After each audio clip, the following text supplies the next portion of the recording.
Hey rockers, today I'm going to take you back to the year 1998. Yeah, specifically November 15th, 1998. I was singing for a band at the time in Peoria, Illinois. We were called Bloody and the Vaynes, and we were doing a lot of good gigs. We had just put out an album, either that or it was just getting ready to come out. I think it was right around the same time. But the album, I believe, came out a little later. But we had an album's worth of material. We were opening up for bands like Nazareth and Enuff's Enough, which is what this video is about today. Bloody and the Vaynes opening for Enuff's Enough at a rock and roll club in Peoria, Illinois called the Infirmary. And basically, we were pretty grateful to get a lot of good gigs in the area because the band was great. The Vaynes band was made up of Dave Glover on guitar, without a doubt, one of the very best guitar players I've ever had the chance to work with. Absolutely stellar guitar player who's working with a great act today that does national gigs. Also, Bully, a.k.a. Jeremy Elliott, was on the bass. Ex-bass player for the band Raw Honey. Still playing today up in Tacoma, Washington area. And also Timmy FIERS on the drums, who later went on to play with the last incarnation of the Gary Richrath band. Of course, Gary Richrath, the original guitar player for REO Speedwagon. Rest in peace, Gary Richrath, one of my favorite all-time guitar players. And yeah, wow. I have a story about REO down the road and Gary, perhaps. But Timmy, if you're watching, hey bro, what's up, mate? So the Vaynes get asked to play at the Infirmary to open for Enuff's Enough. We go down there to do the load in and the sound check and all that good stuff when it was time on that particular date. For some reason, I wasn't in a very social mood. Normally, I like to meet and talk to all the bands we play with, whether they're local or national. And for some reason, I really didn't have a whole lot of interaction with the band. However, when I got there, I remember walking in and hearing Chip's Enough by himself on stage, doing a little warm-up by himself. I think he was doing guitar and vocals, if I'm correct. And he was doing the song Dear Prudence by the Beatles. Now, I could be wrong about who it was, but I'm pretty sure because I walked up to him and talked to him, and he was very cordial, but a little standoffish, probably in the same mood I was in, you know. But I remember meeting the guys very briefly. There wasn't a lot of hanging out between my band and their band. However, my band might have a different take. Those guys might have actually hung out more with the guys in Enuff's Enough. Now, at the time, Enuff's Enough, of course, a little backstory on them guys. They were founded in Blue Island, Illinois in around 1984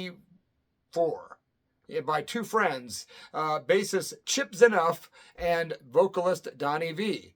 These guys were mega talented. The band charted 2 times on the US Hot 100. They peaked at number 47 with their song Fly High Michelle, which is a great rock and roll song, by the way. And then, of course, they hit the charts again with a song called New Thing, which peaked at number 67. However, there is one weird, obscure fact about Enuff's Enough. They actually made an appearance, their music did, in the movie Port Henry, Portrait of a Serial Killer. A really, really disturbing cult film, which many people love.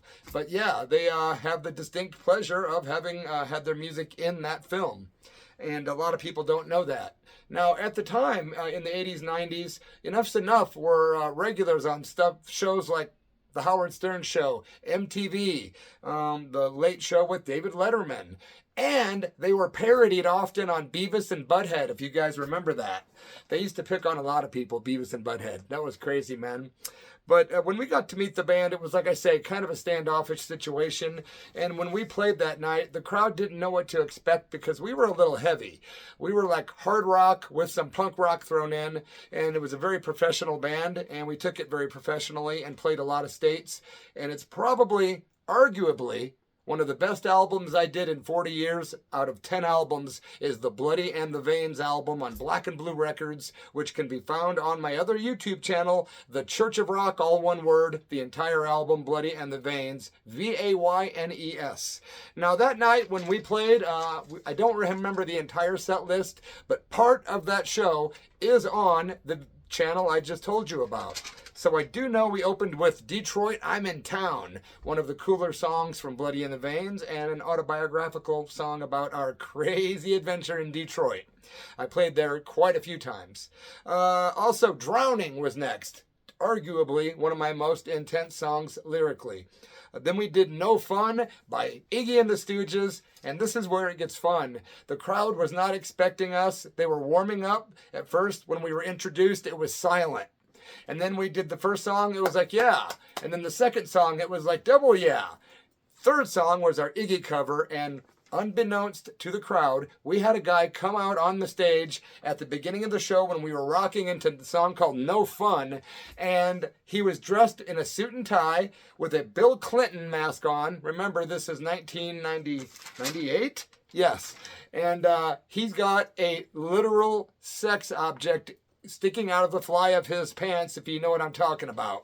It's a very popular sex object. They're kind of made of rubber and they're floppy. But he had this thing sticking out on stage, running around, wagging it, and acting like a guy, well, Bill Clinton, because, you know, well, the big incident that happened with the cigar and stuff, we were just being foolish and funny and theatrical. It was hilarious, and if you watch it on the video, it's bizarre because my whole band, including me, was acting all serious around him instead of laughing or whatever, and he was just running around flopping this thing out, and it was like, oh my God, it was hysterical. There's going to be 2 other stories coming up regarding this particular person playing different roles on our stages. And that person used to go by the name Shim, but he also goes by the name Jimmy Jack. How, how. James Strevel's in Peoria, Illinois. What a legend. So after the Vaynes performed No Fun, we broke into our version of these boots. I'm sorry. We did My Black Little Heart, which got a lot of regular radio airplay in about 17 stations back in around 1999. Also after that, we did These Boots Are Made for Walkin', which was a Nancy Sinatra classic, and it came out as a 7-inch record on Phonetic Records in 1997. And it's a killer recording of These Boots Are Made for Walkin'. Then we did our cover of The Doors, Break On Through, and the crowd was really warmed up finally. They loved it, and we had a great response. Then we went into I Can't Remember, a Vaynes song that I love, which is autobiographical.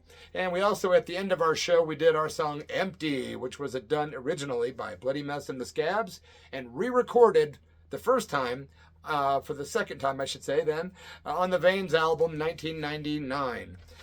Enuff's Enough. When they hit the stage, the crowd was in their true element. They came to see them. They had a hardcore audience of fans. It was not a particularly huge audience that night. I really don't remember the numbers. Don't want to even guesstimate because it was enthusiastic enough for me. It was rock and roll. We had fun. And Enuff's Enough had a crowd that night.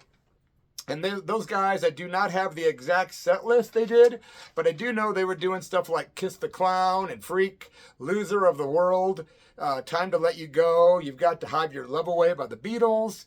They were doing Dear Prudence by the Beatles. They definitely did Fly High Michelle that night, and also New Thing. The crowd liked him a lot. The band ended up playing at that club again about a year later. I was not at that show. However, do you know Enuff's Enough has been around since, God, 84? That means they've been around for 40 years or so, man. Wow, 40 years of Enuff's Enough. They just released another album a couple of years ago called Finer Than Sin. Chip's Enough is the only original member left. I think Donnie V left the band in maybe 2002, but I think there was a lot of drama. I know there was a lot of drugs, and I'm telling you, there was a lot of hoopla. You could probably find stories on YouTube that are like the tragic story of Enuff's Enough. I know you can because I've seen them. But hey, they persevere on. Chip's Enough is a true rock and roll legend. The guy they've been on Arrested Records, they've been on Atco Records, they've released lots of records on independent labels, and I know they're still going today, my friends. Appreciate you guys watching. I'm going to be doing a live stream on this channel Friday night this week at 7 o'clock Pacific time. Do me a favor and please subscribe to the channel. Give my video here a like, a thumbs up, and leave a comment if you would be so kind.